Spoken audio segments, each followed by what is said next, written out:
Hello नमस्कार दोस्तों, स्वागत है आपका आपके अपने यूट्यूब चैनल शिक्षण आवर क्लासेस में। दोस्तों अपन बात करते हैं 12th फिजिक्स की, और जिसमें दोस्तों चैप्टर 3 अपना चल रहा है और उसकी 4 क्लास हो चुकी है।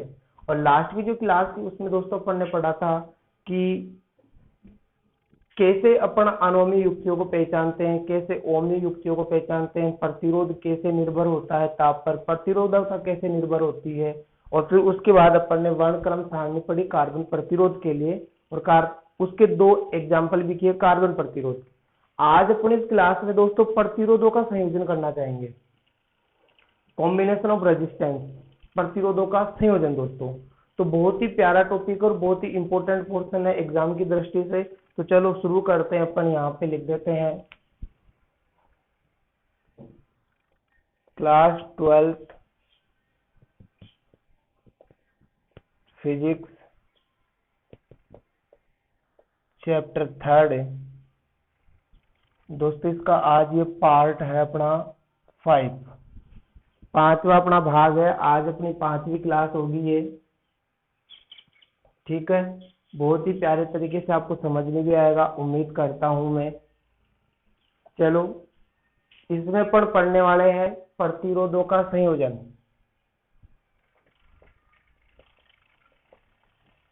प्रतिरोधों का संयोजन दोस्तों, संयोजन का मतलब होता है जोड़ना। संयोजन का मतलब क्या होता है? जोड़ना। और जोड़ने के लिए कम से कम 2 की आवश्यकता होती है। ज्यादा से ज्यादा अपन कितने भी लगा सकते हैं, लेकिन मिनिमम रिक्वायरमेंट ऑफ इक्विपमेंट 2 होनी चाहिए वहां पे, क्योंकि 2 के बिना कैसे जुड़ेगा? अकेला इक्विपमेंट जुड़ नहीं सकता, अकेला उपकरण जुड़ नहीं सकता। तो कम से कम 2 उपकरण होने चाहिए अपने पास। तो 2 प्रतिरोधों को, 2 या 2 से अधिक अपन बोल सकते हैं। प्रतिरोधों को जोड़ना क्या कहलाता है? प्रतिरोधों का संयोजन कहलाता है। 2 या 2 से अधिक प्रतिरोधों को जोड़ना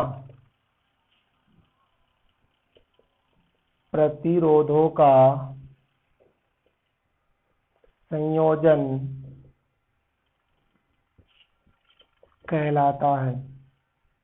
क्या कहलाता है दोस्तों? प्रतिरोधों का संयोजन। प्रतिरोधों का संयोजन अपन 2 प्रकार से करते हैं प्यारे मित्रों। कितने प्रकार से करते हैं? 2 प्रकार से। एक होता है श्रेणी क्रम संयोजन, और दूसरा होता है समांतर क्रम संयोजन।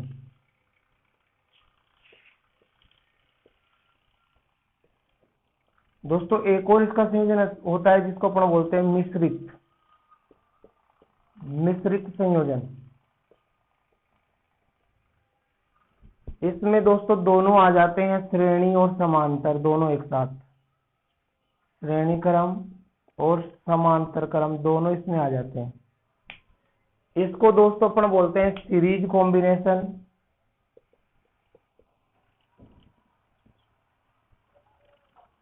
इसको दोस्तों अपन बोलते हैं पैरेलल कॉम्बिनेशन, और दोस्तों इसको अपन बोलते हैं मिक्स कॉम्बिनेशन।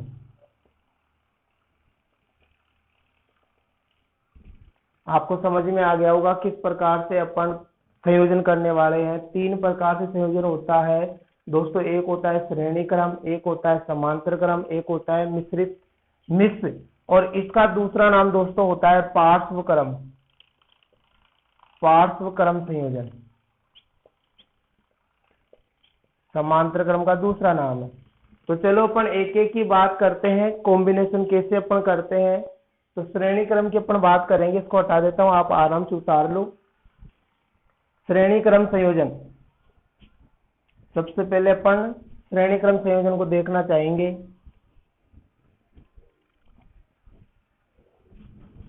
देखो दोस्तों, पहले तो अपन को ये पता होना चाहिए अपन कर क्यों रहे हैं संयोजन कर क्यों रहे हैं। तो अपन को ये ज्ञात होना चाहिए कि संयोजन अपन क्यों कर रहे हैं। तो इसका एक सीधा सा फंडा ये है कि मान लो अपने पास क्या है, छोटे छोटे प्रतिरोध है, छोटे छोटे मान के क्या है प्रतिरोध, और अपन को एक बड़ा मान का प्रतिरोध बनाना है। एक बड़ा मान का क्या बनाना है, प्रतिरोध बनाना है। ऑप्शन नहीं है अपने पास, तो उनको अपन जोड़ देंगे, तो एक बड़ा मान का प्रतिरोध बन जाएगा। या फिर हो सकता है अपने पास एक बहुत बड़ा मान का प्रतिरोध है और अपन को उससे भी कम मान का एक प्रतिरोध चाहिए, बहुत बड़े बड़े मान के प्रतिरोध है और अपने पास छोटे मान का कोई प्रतिरोध नहीं है, तो उन सबको समांतर क्रम में जोड़ दो आप। समांतर क्रम में जोड़ते ही बड़े से क्या हो जाता है, छोटा हो जाता है, और श्रेणी में छोटे से क्या हो जाता है, बड़ा। अभी बताएंगे अपन, अभी थोड़ा डिटेल से अपन इसको पढ़ना चाहेंगे। तो सबसे पहले कौन सा है अपना, श्रेणी क्रम संयोजन। देखो दोस्तों, अपन को पता है प्रतिरोध को अपन किस प्रकार से दर्शाते हैं। तो माना ये अपना एक प्रतिरोध है, ये दूसरा प्रतिरोध है और ये तीसरा प्रतिरोध, ये तीनों एक ही लाइन में आ रहे हैं। एक ही लाइन का मतलब एक ही सीरीज में आ रहे हैं, एक के बाद दूसरा फिर तीसरा, एक ही सीरीज में एक ही लाइन में आ रहे हैं, श्रेणी में आ रहे हैं ये। तो इसको अपन श्रेणी क्रम बोलेंगे दोस्तों। इसका मान है R1, इसका मान है R2, इसका मान है R3, और इनमें धारा प्रवाह करने के लिए अपन यहां से एक बैटरी जोड़ देते हैं और एक कुंजी अपन जोड़ देते हैं। ये बैटरी है 20 वोल्ट की, प्लस और माइनस। दोस्तों होगा क्या, इसकी परिभाषा जानेंगे अपन पहले। तो यहां से आई धारा जा रही है, क्या जा रही है, आई धारा यहां से जा रही है। तो यहां से आई धारा इसमें जाएगी, वही धारा आगे भी जाएगी, वही धारा आगे भी जाएगी, यानी कि धारा का मान क्या है, इसमें समान है। धारा का मान क्या है, समान है, और ये धारा आई यहां से वापस से आ जाएगी। लेकिन धारा को प्रवाह करने के लिए अपन को आवश्यकता होती है आवेश की प्रवाह की। तो यहां से आवेश प्रवाह होके यहाँ पे गया, मान लो अपन को इसमें धारा प्रवाह करना है तो यहां तक गया। दोस्तों यदि अपन को धारा प्रवाह यहाँ पे करना हो तो आवेश को यहाँ पे भेजना पड़ेगा, आवेश को यहाँ पे भेजना पड़ेगा इसमें धारा प्रवाह के लिए। जब आवेश यहां से यहाँ पे जाएगा तो कम दूरी तय करेगा, आवेश दूरी कम तय करेगा, और आवेश यदि दूरी कम तय कर रहा है तो उस आवेश पर किया जाने वाला कार्य भी क्या होगा दोस्तों, कम ही होगा। और कार्य यदि कम होगा आवेश पर तो उसको अपन विभव कहते हैं, वो विभव भी कम होगा। लेकिन जब इसमें धारा प्रवाह करना है तो अपन को आवेश को यहां तक लाना पड़ेगा, कार्य ज्यादा करना पड़ेगा, कार्य ज्यादा करना पड़ेगा आवेश पर, तो विभव भी ज्यादा होगा, यानी कि इससे तो अलग ही विभव होगा। और इसमें फिर और भी ज्यादा कार्य करना पड़ेगा, और भी ज्यादा विभव आरोपित होगा। तो कहने का मतलब क्या है, क्या निष्कर्ष निकला कि विभव का मान अलग अलग होता है। विभव का मान क्या होता है दोस्तों, अलग अलग। इसका विभव V1, इसका विभव V2 और इसका विभव V3। बस यहीं से परिभाषा बनेगी अपनी कि प्रतिरोधों का ऐसा संयोजन, प्रतिरोधों का ऐसा संयोजन जिसमें प्रत्येक प्रतिरोध में प्रवाहित धारा का मान समान हो, प्रतिरोधों का ऐसा संयोजन जिसमें प्रत्येक प्रतिरोध में प्रवाहित धारा का मान समान हो, एवं उत्पन्न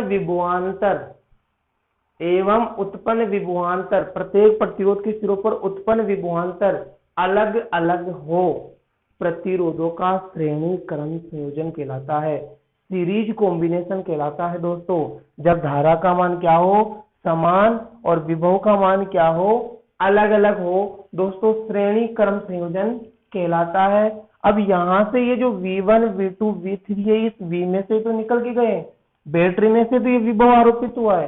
तो यदि इन तीनों को अपन जोड़ देंगे तो वापस से V बन जाएगा क्या, बिल्कुल बन जाएगा। तो अपन यहाँ पे क्या करेंगे, अर्थात V बराबर क्या हो जाएगा, V1 plus V2 plus V3। ये इक्वेशन नंबर अपनी फर्स्ट आ गई। अब अपन को पता है भाई ओम के नियम से क्या आता है, V बराबर IR या RI। तो इसी प्रकार अपन बात कर रहे हैं V1 की, तो क्या हो जाएगा IR1, क्योंकि धारा तो वही है लेकिन प्रतिरोध R1 है वहां पे। V2 की यदि अपन समीकरण नंबर 2 हो जाएगा। यदि V2 की अपन बात करेंगे तो IR2 हो जाएगा, समीकरण नंबर 3। V3 की बात करेंगे तो IR3 हो जाएगा, समीकरण नंबर 4।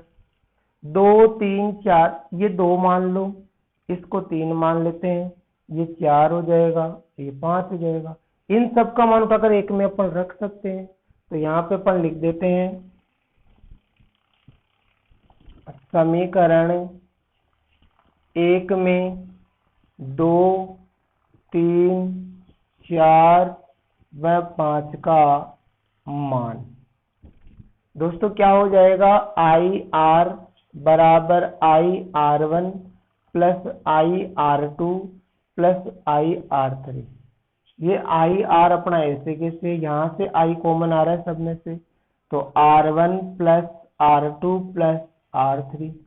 इस आई से आई कैंसिल हो रहा है, तो आर बराबर क्या हो जाएगा, R one plus R two plus R three.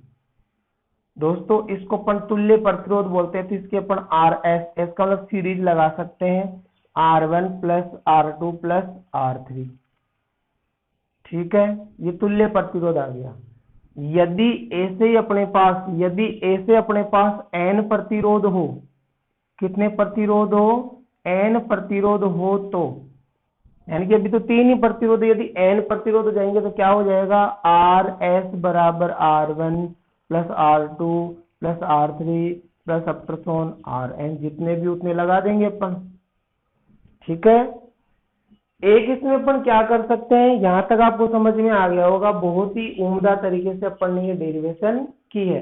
एक अपन इसमें थोड़ा सा क्या कर सकते हैं कि यदि ये जो सारे प्रतिरोध है, जो R1 है, R2 है, R3 है, इनकी सबकी वैल्यू एक ही हो जाए, सबकी वैल्यू समान हो जाए, तो यहाँ पे अपन लिख देते हैं, यदि देखो यहां से आपको यहाँ पे स्किप करना है, यदि सभी का मान समान हो, तो आर एस बराबर क्या हो जाएगा, आर प्लस आर अपसोन आर, यानी कि ये एन बार है, तो यहां से आर एस बराबर आर कॉमन लिया, तो 1 प्लस 1 प्लस 1 प्लस अपसोन 1, तो यानी कि एन बार है, तो आर एस बराबर आर गुणा एन हो जाएगा, तो आर एस बराबर एन आर अपन कर सकते हैं। यानी कि जो तुल्य प्रतिरोध होगा वो प्रतिरोधों की संख्या के गुणनफल के बराबर होगा। यानी कि अपने पास यदि 5 प्रतिरोध है, 2 ओम 2 ओम 2 ओम 2 ओम, तो उस 2 ओम को 5 से गुणा कर दो, प्रतिरोधों की संख्या को प्रतिरोध के मान से गुणा करते हैं, तो तुल्य प्रतिरोध, कुल प्रतिरोध, इक्विवेलेंट प्रतिरोध आ जाता है दोस्तों, जब प्रतिरोध क्या हो, समान हो। जब प्रतिरोध असमान हो तो कुछ अपन इस प्रकार से कर सकते हैं, जब अपने पास 3 प्रतिरोध हो तो ऐसे कर सकते हैं, 2 प्रतिरोध हो तो 2 तक लगा सकते हैं। अर्थात कहने का मतलब क्या है कि जब अपने पास छोटे छोटे मान के प्रतिरोध हो और अपन को उनसे भी बड़ा मान का एक प्रतिरोध निकालना हो, तो यहाँ पे अपन ये सूत्र लगाते हैं। इसमें दोस्तों एक कैलकुलेशन और होता है, वो ये होता है कि यदि प्रतिरोधों के संयोजन में, और कौन से संयोजन में, श्रेणीकरण संयोजन में, अपने पास सबसे जो तुल्य प्रतिरोध आता है वो सबसे छोटे मान या सबसे बड़े मान के प्रतिरोध से भी ज्यादा आता है। यानी कि अपने जब इनका संयोजन करते हैं तो इन तीनों में से जो सबसे बड़े मान का प्रतिरोध होगा उससे भी अधिक मान का प्रतिरोध अपने पास बन जाएगा।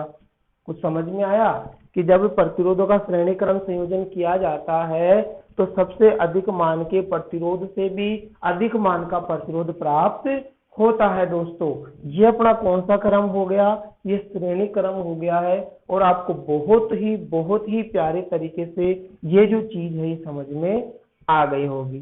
चलो अपन आगे बढ़ते हैं और अपन ज्ञात करना चाहते हैं समांतर क्रम संयोजन। देखो दोस्तों समझ में आपको आ रहा होगा, उम्मीद करता हूं मैं। अगर आपको समझ में नहीं आता है तो आप जरूर कमेंट करें दोस्तों, कमेंट करना ना भूलें। ठीक है, चलो इसको अपन हटा देते हैं।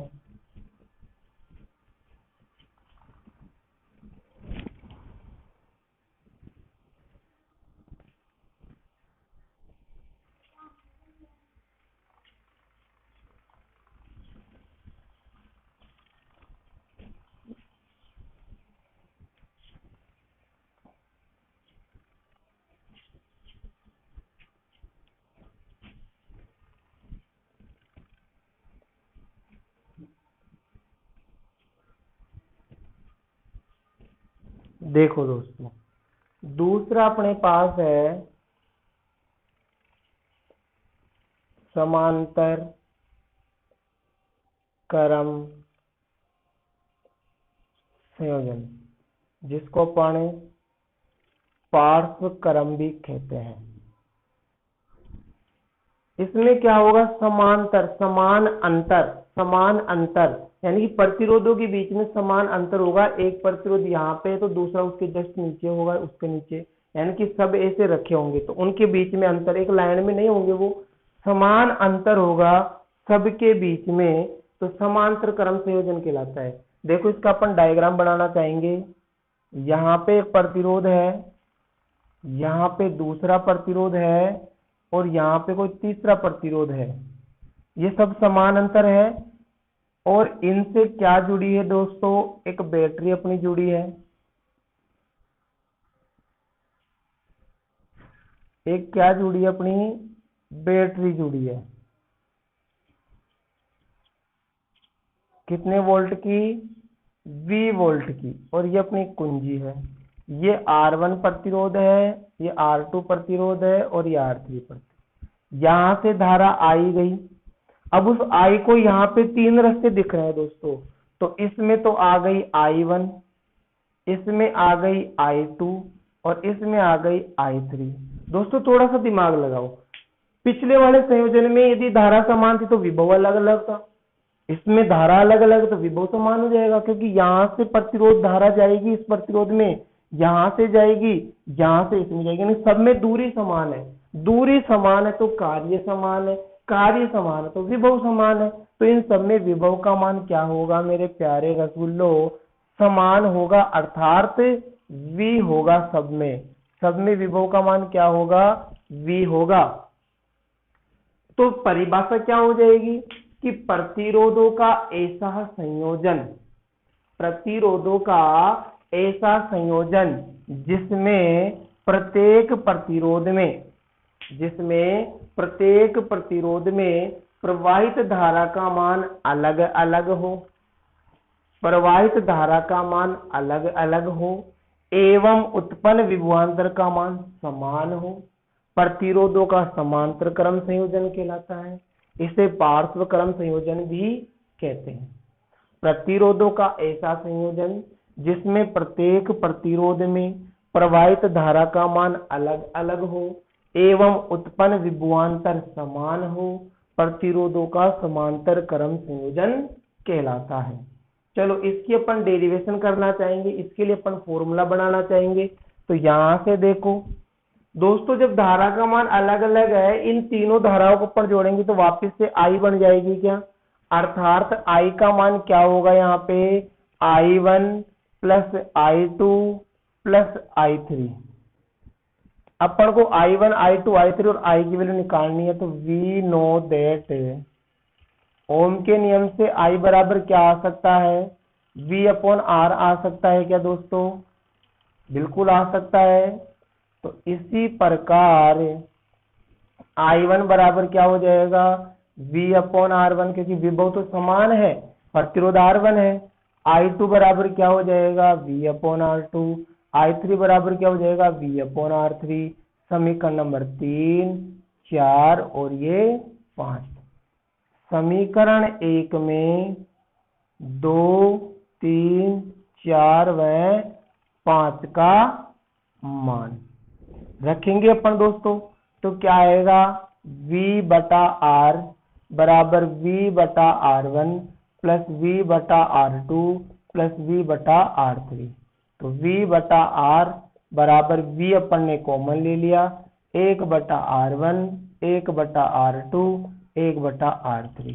इस V से V कट रहा है, तो 1 बटा R बराबर 1 बटा R1, 1 बटा R2, 1 बटा R3। ठीक है दोस्तों, कौन सा क्रम है, समांतर पैरेलल बोलते हैं, तो इसको किससे दर्शाएंगे, RP से। यदि N प्रतिरोध हो तो 1 अपॉन RP बराबर 1 upon R1, 1 upon R2, 1 upon R3 plus 1 upon RN हो जाएगा। हो सकता है दोस्तों। यदि सभी समान मान के हो तो 1/RP बराबर 1/R plus 1/R plus 1/R plus 1/R। यहाँ से 1/RP 1/R अपन को मिलेंगे तो 1 प्लस 1 प्लस 1 प्लस अपटरसोन 1 हो जाएगा, अर्थात n बार है। तो 1/RP बराबर क्या हो जाएगा दोस्तों, यहाँ पे अपन इसको जो अपने आंसर आएगा n गुणा आएगा ना ये, तो यहाँ पे लिख देते हैं 1/RP बराबर n/R। ठीक है, और RP बराबर क्या हो जाएगा, R/n हो जाएगा, क्योंकि इसको ऊपर लेके जाएंगे तो ये ऊपर ये नीचे हो जाएगा। इसमें दोस्तों क्या होता है, समांतर क्रम संयोजन में जब अपन संयोजन करते हैं तो जो सबसे छोटे मान का प्रतिरोध होता है उससे भी कम मान का अपने पास प्रतिरोध आता है, तुल्य प्रतिरोध। जो अपन ने जोड़े हैं R1 R2 R3, इसमें जो सबसे कम मान का प्रतिरोध होगा उससे भी कम मान का प्रतिरोध अपन को प्राप्त होता है जब इनका अपन संयोजन कर देते हैं दोस्तों। तो ये जो डेरिवेशन है ये आपको बहुत ही प्यारे तरीके से समझ में आई होगी। अपन को केवल फॉर्मूला याद रखना है कि अपन संयोजन करेंगे तो फॉर्मूला क्या लगाएंगे दोस्तों। ठीक है, उम्मीद करता हूं आज की जो क्लास है वो समझ में आपको बहुत ही प्यारे तरीके से आ रही होगी दोस्तों। तो चलो आगे अपन थोड़ा सा बढ़ते हैं और अपन बात करते हैं मिश्रित क्रम की, जिसमें अपन मिक्स कॉम्बिनेशन करेंगे। उसमें क्या होता है दोस्तों, समांतर क्रम और श्रेणी क्रम दोनों एक साथ उसमें जुड़े होते हैं, तो अपन को केवल पहचान करनी होती है और पहचान अपन बहुत ही प्यारे तरीके से करेंगे। मैं आपको एक डायग्राम के थ्रू उसकी पहचान करना सिखाऊंगा दोस्तों। कौन सा है, मिश्रित क्रम संयोजन। देखो दोस्तों, मिश्रित क्रम संयोजन में क्या होगा, अपने पास जो रेजिस्टेंस होंगे, जैसे अपन एक डायग्राम बना लेते हैं उसी में समझ में आ जाएगा अपन को। ये एक प्रतिरोध है, ये दूसरा प्रतिरोध है, ये तीसरा प्रतिरोध है, ये चौथा प्रतिरोध है। ठीक है दोस्तों, जब अपन को कोई भी टर्मिनल ना दे, जब इसका कोई भी सिरा अपन को ना दे, जब कोई भी सिरा ना दे, समझना बात को, ये R1 है, ये R2 है, R3 है, R4, जब कोई भी इसका मान ना दे, कोई भी अपन को बिंदु ना दे कि इन बिंदुओं के मध्य प्रतिरोध ज्ञात करो, तो ये किस में होंगे दोस्तों, श्रेणी क्रम में। जब कोई भी बिंदु ना हो, इसमें कोई भी बिंदु अपन को नहीं स्पेसिफाई किया है, लेकिन दोस्तों जब अपन को बिंदु दे दे, दूसरा डायग्राम बनाते हैं, सेम ये का यही, R1 R2 R3 R4, लेकिन यहां पे अपन को A बिंदु दे दिया और यहां पे अपन को B बिंदु दे दिया, और अपन को ऐसे बोल रहा है A और B के मध्य तुल्य प्रतिरोध ज्ञात करो। तो दोस्तों सबसे जरूरी क्या है, अपन को बिंदु दे दिया तो उन दोनों बिंदुओं को आपस में आप मिला दो। आपस में क्या करेंगे, दोनों बिंदुओं को अपन यूं मिलाएंगे, मिलेगा ये। तो इसके दो भाग हो गए दोस्तों, एक भाग ऊपर हो गया, दूसरा भाग नीचे हो गया। तो पहले भाग में R1 और R2 है, ये दोनों श्रेणी की तरह कार्य करेंगे, R1 व R2 श्रेणी क्रम, और R3 और R4, R3 व R4 समांतर क्रम, ऐसे जुड़ेंगे। अब ये दोनों जुड़कर एक प्रतिरोध बन जाएगा, यानी कि इन दोनों का जो कॉम्बिनेशन होगा दोस्तों, इन दोनों से जो आंसर आएगा वो क्या होगा, R डैश, और इन दोनों से आंसर जो आएगा वो हो जाएगा R डबल डैश। यहां से हो जाएगा R डैश, यहां से हो जाएगा R double dash. R dash और R डबल डैश, ये जो R डैश और R डबल डैश है दोस्तों, ये दोनों श्रेणी क्रम में हो जाएंगे। किस में हो जाएंगे, श्रेणी क्रम में। ध्यान रखना, पहले अपन को बिंदुओं को मिलाना है, दो भाग अपने हो जाएंगे, ये ऊपर वाले भाग श्रेणी क्रम में, नीचे वाले भाग श्रेणी क्रम में। इससे एक आंसर आएगा, इन दोनों से एक आंसर आएगा, ये जो आंसर आएगा ये दोनों आपस में कैसे जुड़ेंगे, श्रेणी क्रम में। दोस्तों यही मिश्र क्रम है, ये मिश्रित है ये। अगर मान लो अपन को ऐसे कोई डायग्राम दे दे, इसके बारे में अपन और डिटेल से थोड़ा पढ़ेंगे।